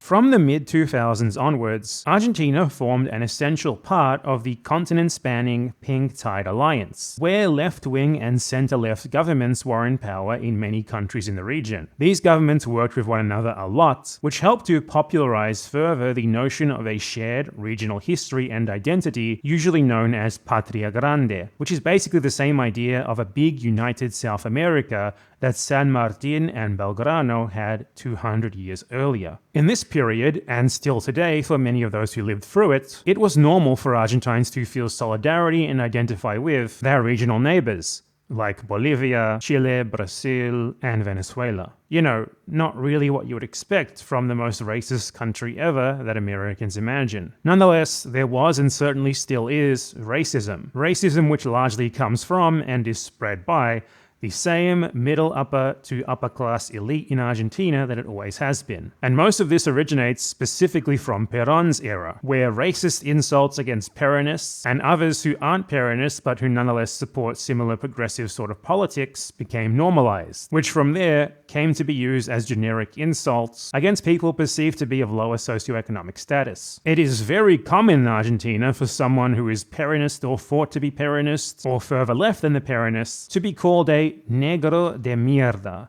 which basically translates to the English N-word. The working class masses, according to the Argentine liberal narrative, are a lazy, simple-minded, racially impure mob, which only votes against the liberals and for the Peronists and for others who are further left than the Peronists because they are bribed with welfare. They are also, of course, assumed to be criminals. This racism is so pronounced that these sorts of racial insults are even used against poor white people, and that fact is then used by those who like to use such insults to claim that they actually aren't racist at all. The common excuse is, look, I'm not calling them black because of their skin, I'm calling them black because they have a black soul. But this is obviously just bunk, because for one, the very origin of these insults is racial in the first place. And when they're used against white people, the entire reason why they're supposed to be insulting is the implication that you are akin to a dark-skinned person, which the insult assumes to be negative. It's like calling a white person the hard R N-word, and then acting like it's okay and it can't be racist because the target is white, when the entire point of you doing that is to insult them by comparing them to black people, and thus imply by default that there's something wrong with being black. It's important to understand, though, that in this Argentine context, black almost always doesn't mean like a black African. It rather overwhelmingly is used against people who are brown-skinned with American indigenous ancestry. As I noted earlier, the main form of racism in Argentina is definitely not anti-black. It is anti-indigenous. You may notice a bit of a contradiction here to the international narrative that we've been talking about in this video. You know, this image of Argentina as this pure white ethno-state, where everyone spends their free time reading Nazi propaganda and thinking about how awesome the 19th century genocide of black people that definitely happened was. The reality is a lot different. The legacy of Spanish colonialism and the racist liberalism that dominated dominated Argentine politics in the second half of the 19th century absolutely does mean that most of the country's elite, and much of its upper middle and upper classes in general, are very white. But they are certainly not indicative of the majority of the population, and they never have been. In fact, there is no one who hates the average Argentine more than they themselves do, and their hatred of them is often very explicitly racialized. To paint the entire country as uniquely racist because of those people, when the victims of their racism are themselves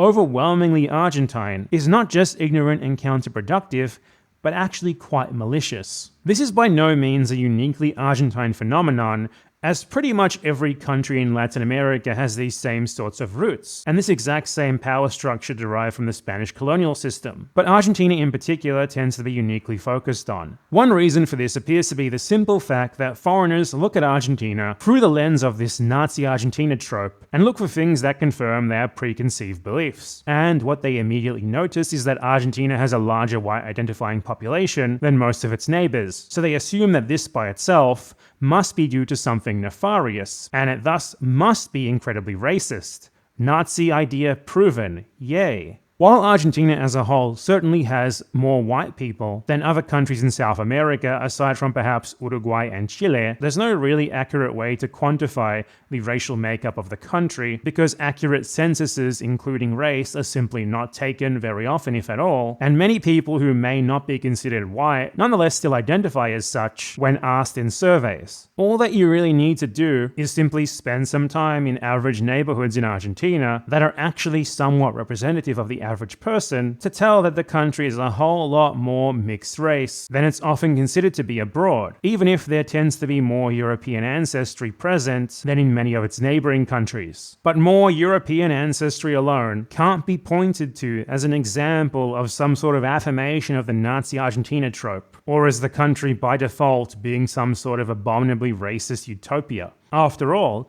there are more so-called people of color in the USA, but no one in their right mind is going to argue that the US is less racist. There are nonetheless some much more understandable and legitimate reasons that some people, particularly people from the rest of Latin America, might assume that Argentina is more racist. And these reasons are actually somewhat grounded in reality, unlike those that have been invented by English speakers. People in other countries, when dealing with Argentine tourists, tend to deal with the ones who have the money to travel regularly, which means that that is a self-selecting group, which is usually going to come disproportionately from the upper classes. So foreigners see a lot more of them, and are thus disproportionately exposed to a group of people who tend to be far more racist. Travelers to Argentina also disproportionately tend to focus on the biggest cities, like the city of Buenos Aires, which is actually just a very small part of Buenos Aires. So they are not exposed to the actual reality of who the average Argentine is, what they're like, nor what they look like, which can be seen quite clearly if you venture outside of the city of Buenos Aires proper.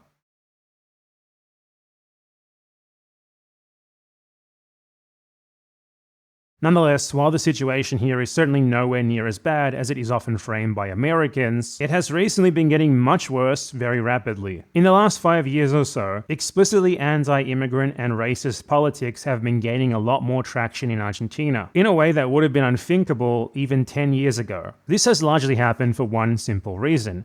The most recent Peronist government, in power from 2018 to 2023, failed to bring the economic crisis caused by the previous neoliberal government under control, and this created a ton of disillusion with established political parties, which opened up the arena to those who frame themselves as outsiders. This resulted in the rise of so-called libertarianism in Argentina. In reality, as I said earlier, this is not actually like the right libertarianism of the USA, as most of its adherents are very much against civil liberties and very much against equal rights and doing anything to remedy any sort of inequalities at all. It is really just American-style free market capitalism combined with American-style conservatism, which has been imported to Argentina largely through the internet by people inspired by Trump. Now, this sort of looking towards the USA and copying it is certainly nothing new in Argentina, as I've gone over a ton in this video. That's long been the very bedrock of the ideology of Argentina's economic and political elite. What is new, however, is that those who are pushing these ideas are now framing themselves as political outsiders, rather than them being the same elites as always. And this has allowed them to succeed where the previous right-wingers with very similar politics have failed. By framing themselves as outsiders and the established political parties as the elites, they have managed to make the same old elite-preferred politics seem like something new to many people, people who otherwise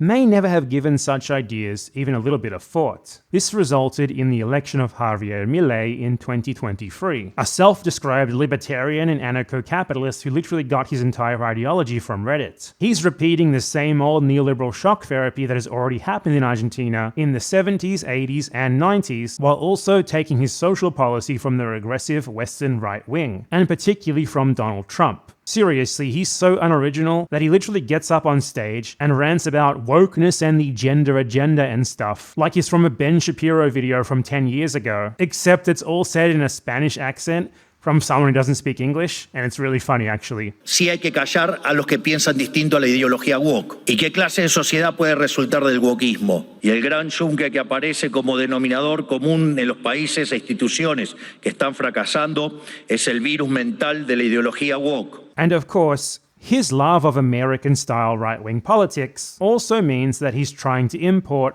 American-style racism and its associated anti-immigrant politics, the likes of which haven't really been seen much in Argentina until now. Argentina is, and has been for a very long time, legally speaking at least, one of the most welcoming to immigrants countries in the world. And for that reason, it has long been one of the main destinations for migrants from other Latin American countries. Migrants in Argentina are constitutionally entitled to the same rights as citizens. And Milei has done much to erode these rights and to try and turn racist anti-immigrant policies mainstream. State education and healthcare, previously free for migrants as a simple matter of constitutional law, now require them to pay. And his government has begun a very American anti-immigrant scare campaign in which they are claiming that international criminal gangs are illegally crossing the border to do crime en masse in Argentina and stuff like that. And there is no coincidence, of course, that all of the targets of these campaigns are people who are darker skinned or people from countries with a predominantly darker skinned population. He's been able to smuggle this in largely because he has created this idea that the true elite in Argentina are not the economic elites, but rather what he calls the caste, this special political caste of people who oppress everyone else. He, as the president of Argentina, is of course not a member of this political caste, nor are any of his friends and family members who he's given extremely highly paid government jobs to, despite their total lack of any relevant qualifications. Rather, the political castes are the Peronists, the leftists, and also sometimes, depending on if they're voting with him or not, it really just totally depends on what's convenient for him in the moment, the more mainstream liberals and conservatives. And among this political caste, there is not only politicians. There are welfare recipients, or basically anyone who receives any form of assistance from the state. There's also government-funded scientists, and really any regular government worker, right down to like the garbage collectors. And you can easily see how this sort of narrative can be used to launder racism, given that these people's idea of a welfare recipient who leeches off the government, or a garbage man who's being paid from your taxes, tends to be a poor brown person. Milei is just getting started on this though. What he's doing is far worse than what previous governments have done, make no mistake.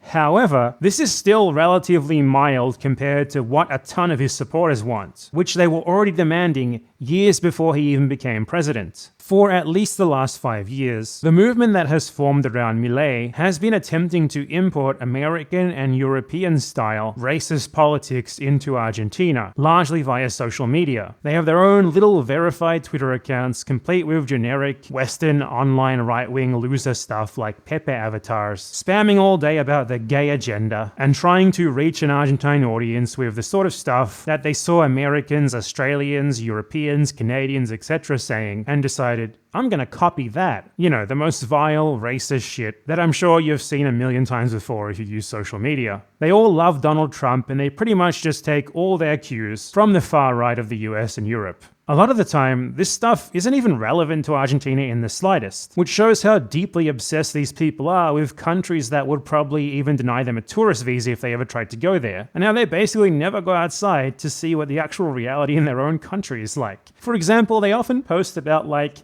the evils of mass Muslim migration and how Argentina must deal with this threat, which makes absolutely zero sense because Argentina has very few Muslims and receives almost no Muslim migrants. Almost all of the migrants to Argentina come from Latin America itself, and they are extremely Catholic. But it is sometimes uniquely adapted to the Argentine context. One common thread among them is the idea that Argentina has been invaded by non-white immigrants from its neighboring countries in a coordinated demographic engineering conspiracy to dilute the supposedly pure white population of Argentina.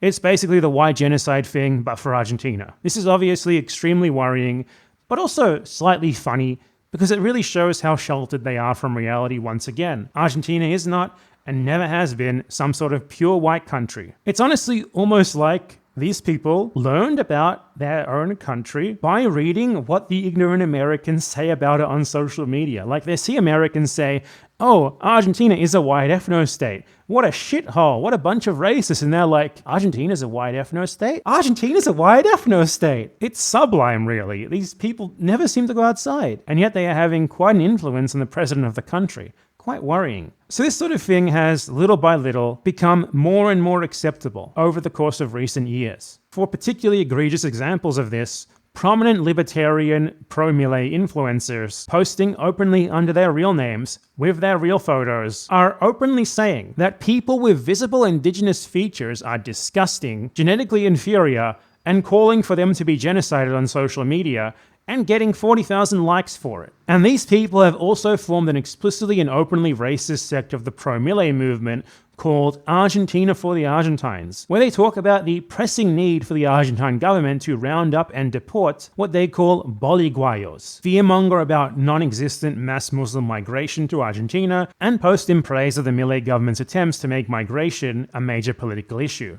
This has caused a bit of a rupture among Milei's supporters, as even they have become unable to deny the growing prominence of racism in their own movements. Gordo Dan, real name Daniel Parisini, is a prominent member of Milei's advisory team, who became friends with him because he got famous for doxing and threatening random Twitter users who criticize Milei. That is not an exaggeration, by the way. About half of Milei's team are just random morons like this who dox people for him on Twitter, and he thus gave them jobs. Recently, Parisini posted a long tweet in response to an open neo-Nazi Milei supporter. In it, he expressed his concern about the growth of racism among Milei's supporters. He argued that the real racism that they were starting to espouse, as opposed to the supposedly joking racism that he himself engages in, is a losing political strategy due to the demographic reality of the country, which has plenty of non-white people whose votes the libertarians need to win elections. Now, this was hardly some sort of inspiring anti-racist message, as this guy still openly supports Milei's immigration reform, and he's just openly racist all the time, though he claims he's just joking, which apparently makes it okay. But clearly, there is a big enough contingent of open white supremacist Milei supporters that even one of his most important advisors felt the need to make a public statement on the matter, and that guy has very low standards regarding racism already, trust me,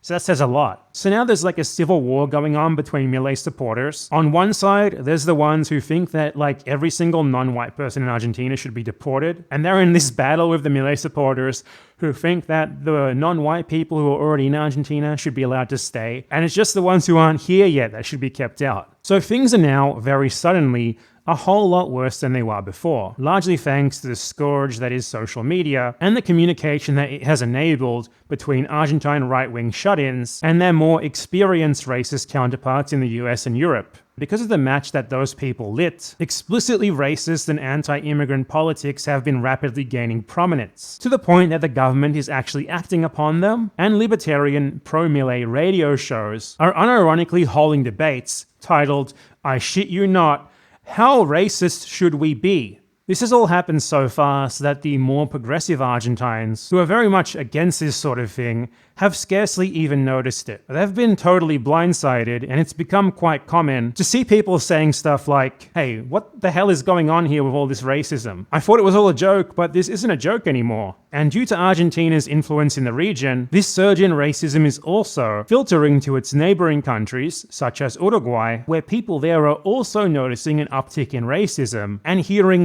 new hip racial slurs that previously were basically unknown, which have been picked up there from the Argentine libertarian racists. I first started noticing this myself like 4 or 5 years ago, where upon first making an account on the demonic TikTok app, I was immediately bombarded with posts by visibly not white people who were engaging in the latest TikTok trend, comparing their skin color with other people on the app to be like, hey look, I'm lighter skinned than you. So it was clear to me back then that this was already spreading. In large part, the very reason why this could have happened is because of the fact that race has not been enough of a political issue in Argentina for the last 100 years or so. This resulted in a critical lack of social policing of racism, as people are reluctant to just call a spade sometimes, due to this idea that since racism is not so much of a political issue, that must mean that it's not really a thing that is worth thinking about or taking seriously in general. So people in Argentina have tended to just brush off interpersonal racism far too easily,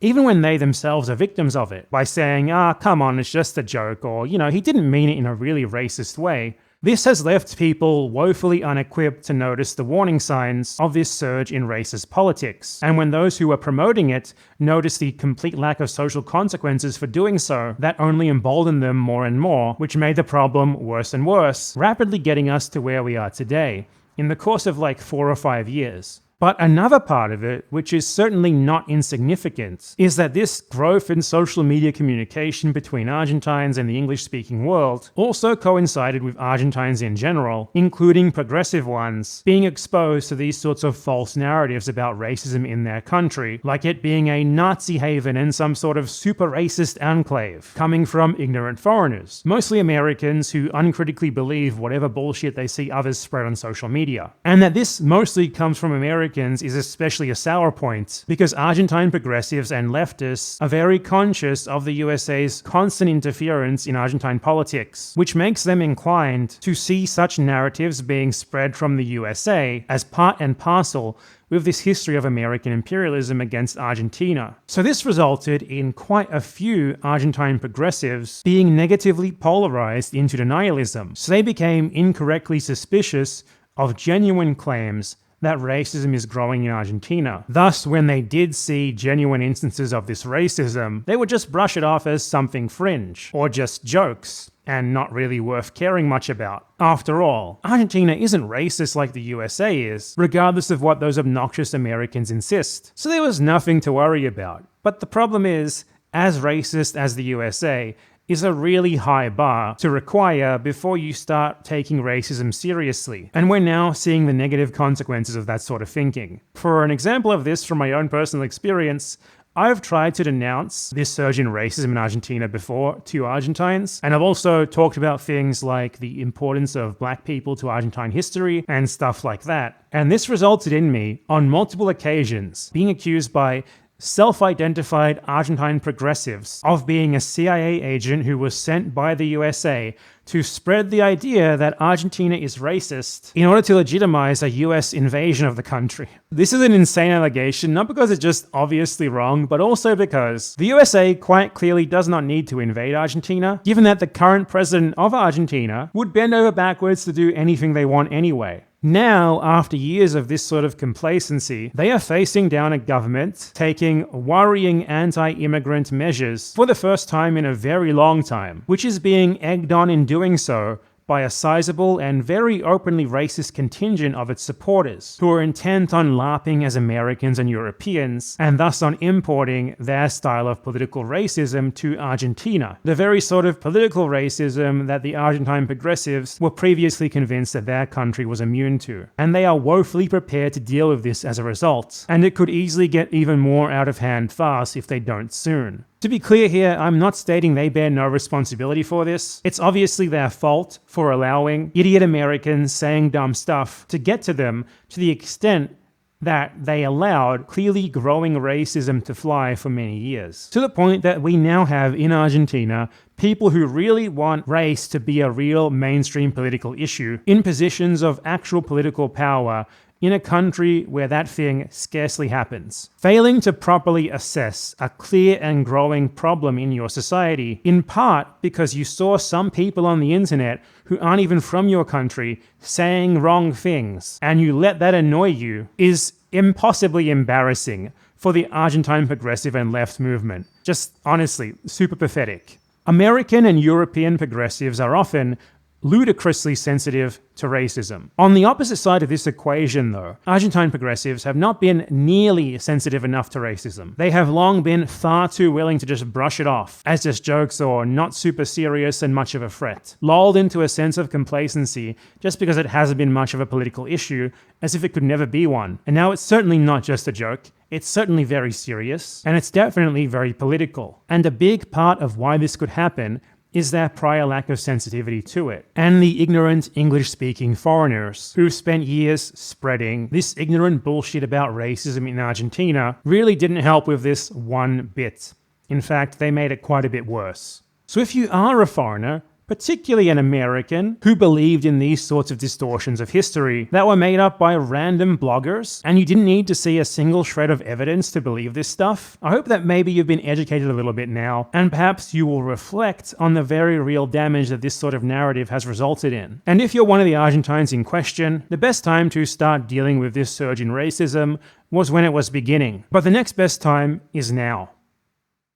Thanks for watching. If you like this video, make sure to subscribe for more, and if you really like it, consider supporting me on Patreon or Ko-fi, though that is of course not required. Sorry that it took so long to get this out. This video was a lot of work, but I hope that it was worth the wait. I will certainly be trying to get my next video essay out a lot faster than it took for this one to get out. Anyway, now I'd just like to thank all of my supporters, and especially my supporters from the $25 plus tier: Jel Cribson, Brosnan, Robocommy, Firefox42, Qualia, Osman Malik, Lucian, Jakagora, Yamakawat Yahabib, The Son of Sandy, S, Communist Functionary, Alexa Nopt, Garlic Knot, Soggy Baklava, Ferris, and from my $10 plus tier: Can't Care Less, XXXX, Eric Macdans, Nabiru, Johnny Rocket, Happy Nephron, Minijan, Eric Perkins, Jack Paul, Louis Bravo, Billy Armag, Kieran Goodwin, Megan Lowndes, Soyborn, Comrade Napule,